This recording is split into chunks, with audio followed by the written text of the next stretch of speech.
Voilà, alors bonjour tout le monde, j'espère que tout va bien. Avant toute chose, je voudrais dédier ce cours l'Ilou Nishmat d'un grand ami, un grand sadique de la rue Pavée, Rabbi Avraham Torjman. Il nous a quitté Motzei Shabbat, le 12 Shvat, et c'est extraordinaire parce que c'était son jour d'anniversaire des 80 ans, comme les tzadikim qui terminent leur jour. Donc il venait de fêter ses 80 ans, il était en train de faire Melav Malka chez lui à la maison, et il a ouvert le Sidour pour faire Birkat Hamazon, et soit au milieu du Birkat Hamazon, soit avant qu'il ait terminé son Birkat Hamazon, Hachem l'a rappelé dans le ciel, et donc soit il a fait Birkat Hamazon dans le ciel, soit il a terminé son Birkat Hamazon dans le ciel, comme les grands tzadikim. Remarquez que les grands tzadikim, souvent, ils boivent un verre d'eau, ils mangent quelque chose sur terre, et avant qu'ils aient le temps de faire la bracha haona, la deuxième bracha, Hachem les appelle, et c'est dans le ciel qu'ils font la bracha haona. Voilà, donc j'étais impressionné que Rabbi Avraham Torjman, qui était connu comme un sadique, mais peut-être plus sadique, beaucoup plus sadique que ce qu'on croyait, il a d'abord terminé ses jours, le jour même de ses 80 ans. Et 80 ans, et en plus, on l'a trouvé avec les deux mains posées sur le Birkat Hamazon. Voilà, que sa neshama est une grande alia dans le ciel. Alors, Ibadel et Chaim aussi, je voulais rappeler que quand j'étais à Strasbourg, j'avais fait un cours, ce groupe Regesh dont je vous parle souvent, et c'était très très très émouvant. Un groupe où il y avait d'un côté 50 jeunes hommes, d'autre côté une cinquantaine de jeunes filles. J'espère qu'il y aura des shidurim qui sortiront de ça, Be'ezrat Hashem. Voilà, donc je dédie ce shiur à tous ces jeunes gens et ces jeunes filles, à que le gourou fasse qu'ils se rencontrent et qu'ils se marient et qu'ils forment des foyers, Be'ezrat Hashem. Parmi toutes ces jeunes filles, il y en a une qui est toujours sensible quand je lui fais une dédicace, donc Judith K. Voilà, je vous ai fait la dédicace que vous attendiez. Il y avait aussi la famille de mon ami Igor. J'ai un grand ami à Strasbourg qui s'appelle Igor et qui a une très belle famille. Que Hachem vous protège et vous donne la bracha dans tous les domaines. Igor et toute la famille de Igor, Bezat Hachem. Voilà. Et maintenant ici, à Herzliya, j'ai un petit copain qui vient de faire sa bar mitzvah. Il s'appelle Binyamin Venich. Et alors, je lui ai promis de lui faire une dédicace. Voilà, Binyamin, j'ai tenu promesse. Bezat Hachem. Et j'espère que tu apprécieras ce shiur. Et évidemment, une dédicace à tous ceux qui m'ont écrit comme d'habitude, et ça me fait très plaisir, vous savez. Donc Florence, Joël, Roselyne, Marcel, Noam, Myriam, etc. et tous les autres. Qu'Hachem vous bénisse et qu'on puisse ensemble toujours continuer à être Mekadesh Shem Shamaim. Voilà. Alors, dans Parashat Mishpatim, tiens, cette semaine aussi, je reprends pour une deuxième fois le Sefer Bnei Tzion, dont je vous ai parlé. Et j'ai lu un très beau commentaire. Et vous savez que quand j'ai lu quelque chose qui me plaît, je me dépêche, je dis je vais le faire partager avec tous les amis de Torah Box. Sur le pasuk, si vous ouvrez votre chumash, vous verrez. Oui, alors Parashat Mishpatim cette année, c'est aussi Parashat Shkalim. Shkalim, mais donc je ne vais pas vous parler sur Parashat Shkalim, peut-être que l'un des rabbanim, des autres rabbanim, vous parlera de Parashat Shkalim. Moi, je parle de Parashat Mishpatim. Donc vous ouvrez le chumash, chapitre 23, verset 20. Perek Kav Gimel, Pasuk Kaf. Le Pasuk dit comme ça. Ine anochi sholeach malach lefanecha. Voici, j'envoie un ange devant toi. Lishmocha badarer. Pour te garder dans le chemin. Veliaviacha. Et pour te mener elamakom asher achinoti. Vers l'endroit que j'ai préparé. Alors, est-ce que ce Pasuk est une bonne nouvelle ou non? Oui et non. Parce que quand Akadosh dit j'envoie un ange devant toi, aïe, c'est d'un autre côté le retrait d'Hachem. Après la faute du veau d'or, Hachem dit bah, écoutez, maintenant c'est plus grave. Toutes les nations sont guidées par un ange, mais vous, c'était moi-même qui m'occupais de vous. Mais à partir de maintenant, vous aussi, vous aurez comme les autres un ange. D'accord? Donc c'est pas une très bonne nouvelle. Bon, l'histoire de cet ange-là, on en a parlé une fois et Moshe Rabbeinu a refusé cet ange-là, il a repoussé. Et pendant toute la vie de Moshe Rabbeinu, cet ange n'a pas pris ses fonctions. Alors, est-ce qu'il a pris ses fonctions après le départ de Moshe Rabbeinu ou est-ce qu'il n'a jamais pris ses fonctions? C'est toute une histoire. Ce fameux ange, l'ange qui doit guider le clan Israël. Il semblerait que cet ange soit l'ange Michael, tel qu'on dit que Michael, Sar Israël. Voilà. En tout cas, le début du Passouk, c'est pas une terrible nouvelle, que je dit maintenant c'est plus moi j'envoie un ange devant vous. Mais la fin du Passouk, c'est une bonne nouvelle. Mais cet ange, il va te garder en chemin et il te mènera jusqu'à l'endroit que j'ai préparé.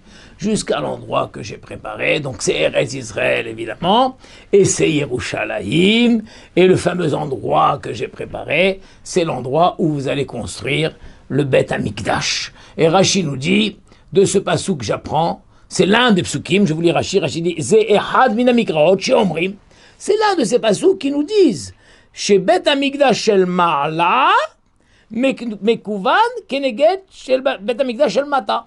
Qu'une fois que je vous dis, quand vous aurez chez Beth Amikdash Shel Ma'ala, le Beth Amikdash du haut, il est Mekouvan. Mekouvan, comment je peux traduire en français? Il est parallèle au Beth Amikdash Shel Mata, au Beth Amikdash du bas. C'est-à-dire que je vous dis, moi j'ai un Beth Amikdash près dans le ciel. Quand vous allez préparer, quand vous allez construire votre Beth Amikdash sur terre, eh bien moi, cet endroit que j'ai déjà préparé, je le mettrai au-dessus de votre Beth Amikdash. Ça qu'on dit le Beth Amikdash Shel Ma'ala, le Beth Amikdash du haut, il est Mekouvan Keneged Beth Amikdash Shel Mata. Le Beth Amikdash du haut, il est parallèle au Beth Amikdash du bas. Il y a le Beth Amikdash du bas, et bien au-dessus, juste au-dessus, il y a le Beth Amikdash du haut. D'accord? Donc en soi, c'est déjà très beau. On aurait pu arrêter ici le Dvar Torah. Voilà, nous construisons le Beth Amikdash sur terre, et hop, Hachem, il a préparé un certain Beth Amikdash dans le ciel, et hop, Hachem la porte vis-à-vis du Beth Amikdash terrestre, à quel moment place exactement le Beth Amikdash du ciel au-dessus. C'est beau. Bon. Mais, justement, le Dvar Torah ne s'arrête pas là, et il se complique. Parce que par ailleurs, il y a le passouk dans la Shira où on a dit Machon eshivtera pa'alta Hashem. Une demeure, un endroit pour ton installation. Tu as pa'alta Hashem, tu as préparé Hashem, tu as préparé. Et Rashi nous dit là-bas, Machon eshivtera Migdash shel Mata, le Beth Amikdash du bas, Mekouvan Keneged. Qui c'est Shel Ma'ala, Keneged Beth Amikdash Shel Ma'ala. Le Beth Amikdash du bas, il est vis-à-vis du Beth Amikdash du haut. Ah, donc on dirait que c'est le contraire.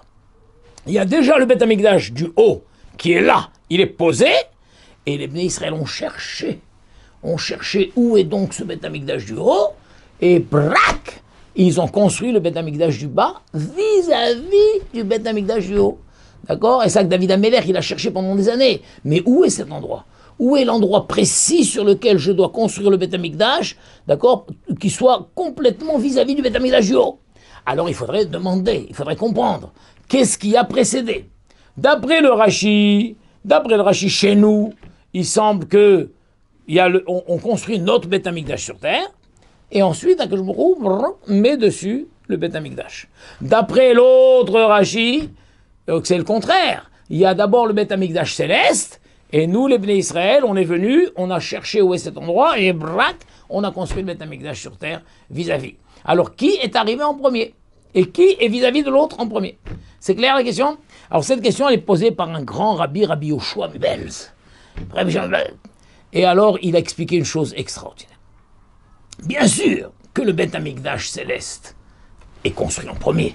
Il a été construit à l'époque même de la construction du monde. Le Beth Amikdash, il existe bien sûr. Et quand les Bnei Israël sont venus construire le Beth Amikdash sur le Har HaMoria, là où il se trouve, d'accord, ils l'ont construit vis-à-vis, en parallèle du Beth Amikdash céleste. Ça, c'est clair que c'est comme ça que ça s'est passé. D'abord, le Beth Amikdash céleste est là, il était construit, placé, les Bnei Israël ont cherché, ils ont trouvé, et ils ont construit le Beth Amikdash sur terre, c'est clair. Mais il nous dit comme ça, quand les Bnei Israël ont fauté, et que le Beth Amikdash terrestre a été détruit, et les Juifs sont allés en exil, et dans tous les endroits. Et les Juifs, qu'est-ce qu'ils ont fait en exil? Là où ils sont arrivés, ils ont construit une synagogue, un lieu de prière, un lieu d'étude. Ils ont construit. Et là, Akadosh Baruch Hu a fait une chose extraordinaire. Akadosh Baruch Hu, ce Beth Amikdash qui était dans le ciel, qui était là, Oui, mais il n'a plus son vis-à-vis sur terre, le vis-à-vis sur terre est détruit. Et ce vis-à-vis sur terre, il est reconstruit en microcosme, un peu partout dans le monde. Un peu partout dans le monde. Il y en a à Miami, il y en a à Porto, il y en a à Marseille, en face du stade de l'OM.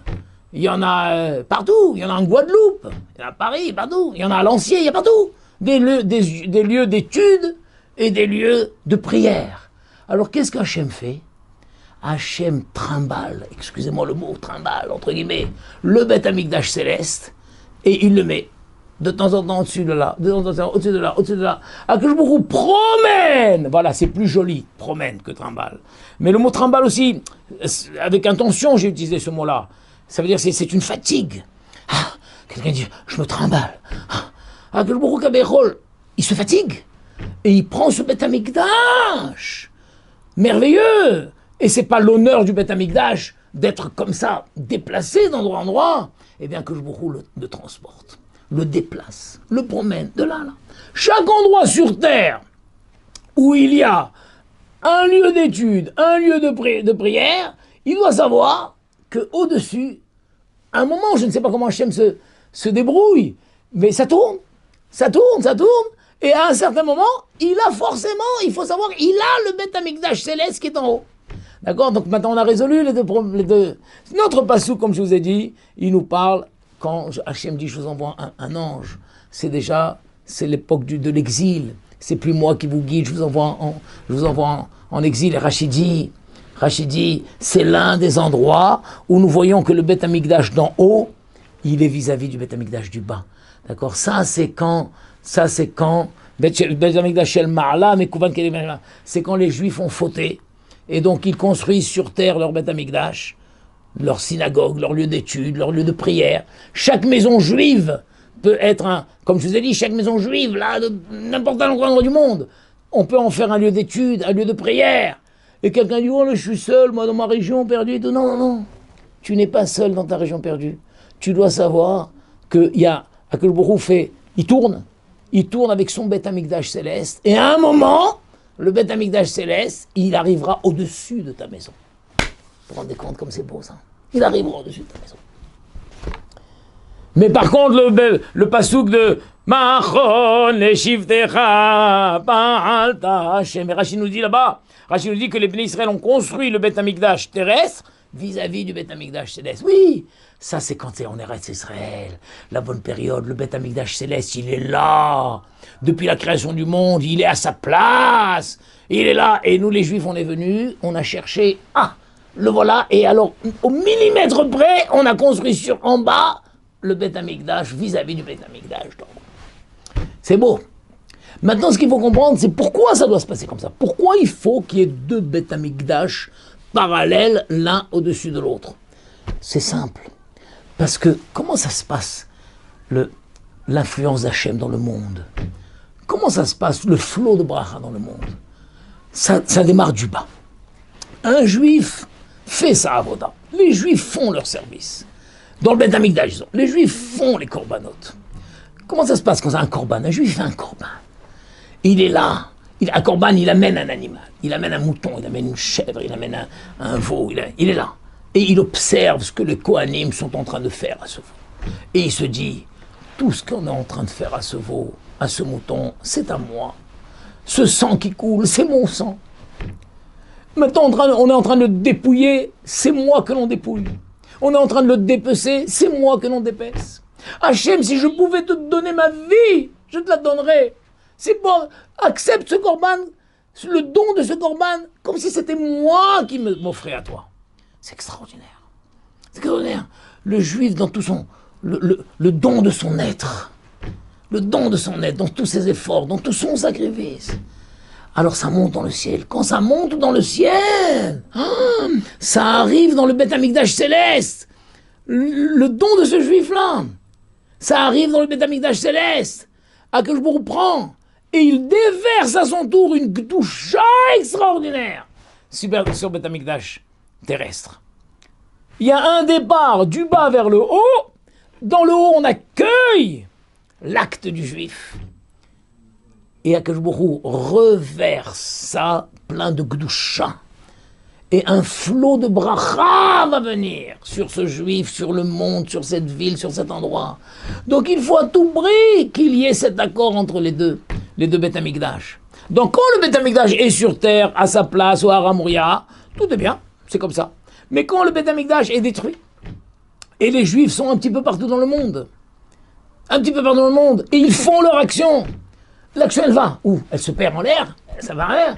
Non, elle est rattrapée là-haut par le Beth Amikdash céleste qui est devenu un Beth Amikdash ambulant. Et braque, l'action elle est prise.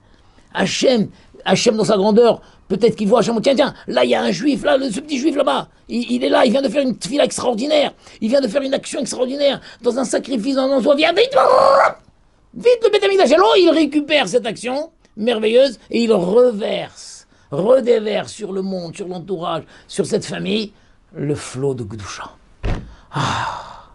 Et c'est ça que le pasouk, on va voir dans Trouma, c'est marqué Ve'asuli migdash ve'shachanti betocham. Ils me feront un migdash, ils me feront un sanctuaire, et je résiderai dans eux. Mais c'est pas ça qu'il fallait dire. Il fallait dire ils me feront un migdash ve'shachanti betocho. Ils me feront un sanctuaire, et je résiderai dans lui, à l'intérieur de ce temple-là. C'est quoi Betocham? C'est quoi ce pluriel? On comprend maintenant, ce pluriel, c'est dans les deux Beth Amikdash. Quand vous me ferez un Beth Amikdash sur terre, moi, selon le cas, soit ce Beth Amikdash sur terre, vous le ferez en dessous du Beth Amikdash céleste, soit vous le ferez, et c'est moi qui amènerai le Beth Amikdash céleste au-dessus, et moi j'habiterai Betocham dans les deux Beth Amikdash. Je serai dans le Beth Amikdash du haut et le Beth Amikdash du bas. Bon, d'accord, comme c'est beau ça? Parce que si vous faites un Beth Amikdash sur terre, mais alors qui c'est qui habite? Moi je veux y habiter. Comment je fais pour y habiter? J'amène le Beth Amikdash du haut, votre action monte en haut, hop, et comme ça. Et donc moi, je remplis les deux Beth Amikdash. C'est beau, c'est merveilleux ça. Quelle leçon de courage, quel encouragement. Jamais un juif doit se dire, mais moi je suis seul, je suis isolé. Je vis seul, j'ai pas de communauté. Bien sûr que c'est mieux d'être dans une communauté, évidemment, bien sûr. Mais des fois, il y a des situations. Eh bien, tu dois savoir, tu peux te débrouiller pour pas être seul. Crée une maison d'études. Fais de ta maison une maison d'études, une maison de prière. Et à ce moment-là, toutes tes actions monteront vers le haut. Et Akadosh Baruch Hu amènera le Beth Amikdash céleste pour attraper tout ça. C'est extraordinaire. Moi, ça m'a touché. C'est quelque chose de merveilleux. Alors maintenant, il dit comme ça.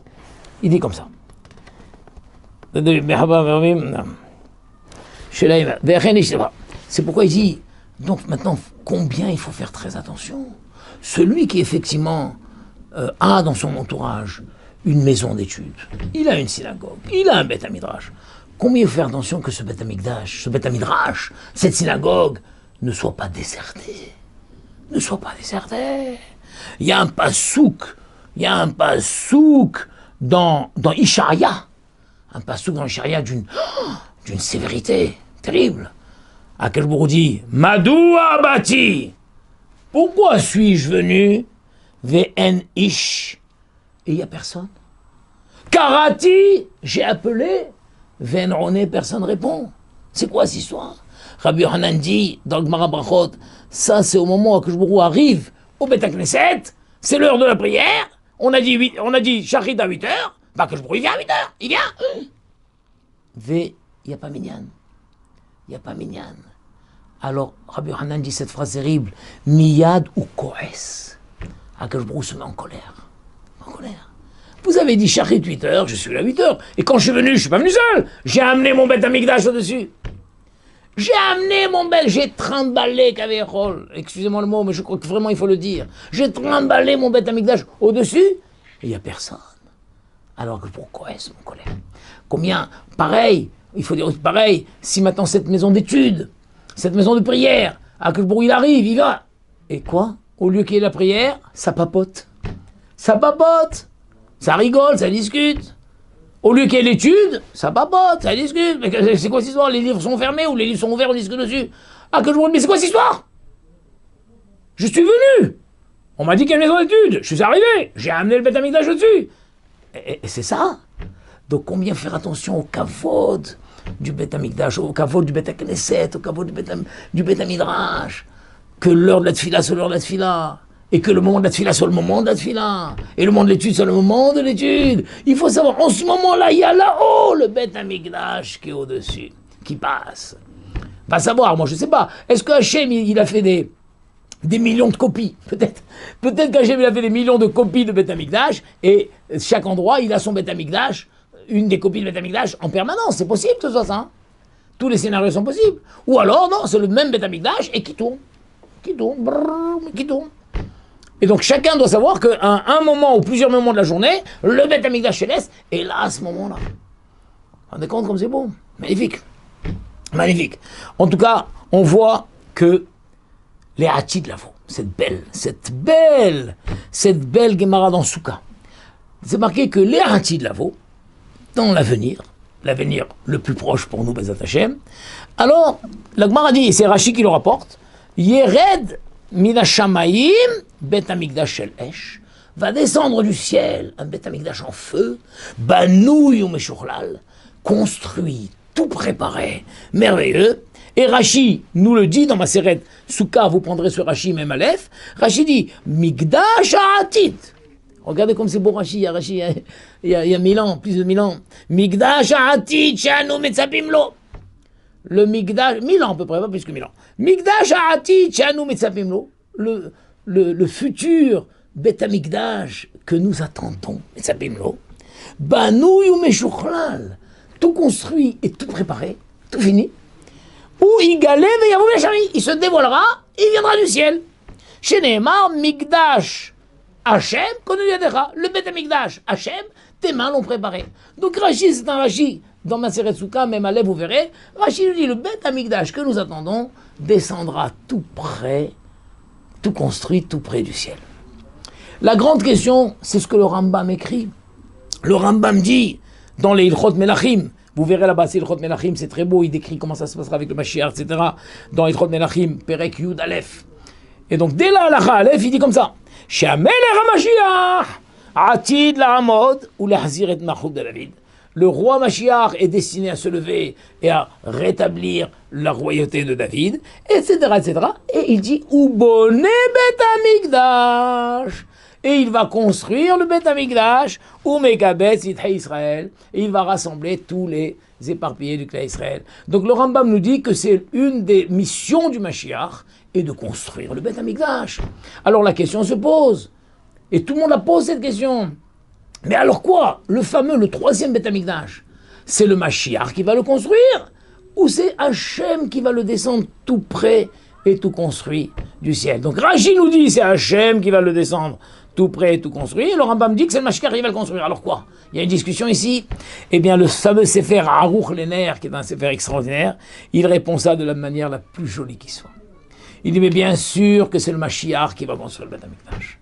Il va construire le Beth Amikdash. Et il va le construire exactement en dessous du Beth Amikdash céleste, qui enfin va rester stable et va arrêter de se promener dans le monde entier. D'accord, le Mashiach, il va être là, il va trouver, il va savoir, exactement, il va construire le Beth Amikdash. Mais une fois que le Beth Amikdash sera construit par le Mashiach, il y aura un Beth Amikdash en feu qui va descendre du ciel et il va rentrer. Il va rentrer à l'intérieur de ce Beth Amikdash. Il va rentrer dans toutes les parcelles de ce Beth Amikdash, il va rentrer. Comme la Neshama rentre à l'intérieur du corps.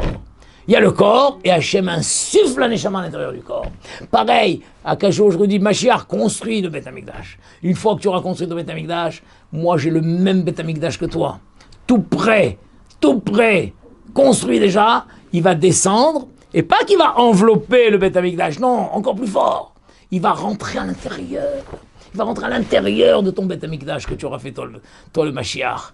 D'accord? Et il va épouser toutes les formes du Beth Amikdash. Et la présence divine sera là en permanence, Bezat Hashem. Voilà, ce sont ces grands jours que nous attendons. En attendant, sachant que là où nous sommes, créons Créons des lieux d'études, créons des lieux de prière. Faisons de notre maison un lieu d'études, un lieu de prière. Et sachons qu'à ce moment-là, Akadosh Baruch Hu met le Beth Amikdash céleste en haut, en parallèle avec cet endroit-là. Mais tout ça, c'est une situation provisoire.